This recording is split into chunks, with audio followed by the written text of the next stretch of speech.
Има ли шанс Левски? Прогнозата? Има ли шанс? Ами аз твоята... Чакай, аз друго разбрах. Прогноза, Аз ли да дам? Не, имам предвид. Като точни, Аякс. с точни резултати и с такова не мога да се фащам, обаче ти казвам, че Левски ще влезе в групите.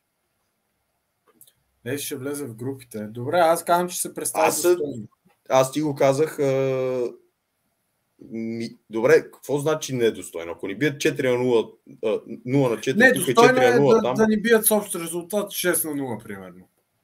Да, това ще я да питам. То, кое е недостойно? То няма недостойно. Ама, не, езика на тя... Не знам, човек, си говорим след матча. Да не играят като един футболист на Левски, а да показват желание. Да показват желание, да. Добре, аз ти казвам... Тия, които са на терена, си го притежават. Освен чандърката, ама то е ясно.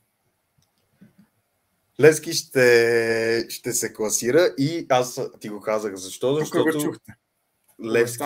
защото Левски не излиза с тази тежест, която излиза Айнтрахт, че може да се издъни срещу много малък отбор. На тях им е 5 пъти по-гадно, защото, както не помня кой го каза, някой май от нашите хора не беше, нали, треньор или нещо такова, футболист. От тук нататък всичко е бонус.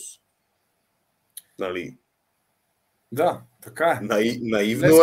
Наивно е да вярваме, че ние сме много по-голями, нали, много по-добър отбор от Айнтрахт. Аз си го вярвам, просто защото смятам, че не ние сме много по-добри, а те просто ще стегнат гипса и ще ги удари като гръм от ясно небе, както Хамрун удари Левски.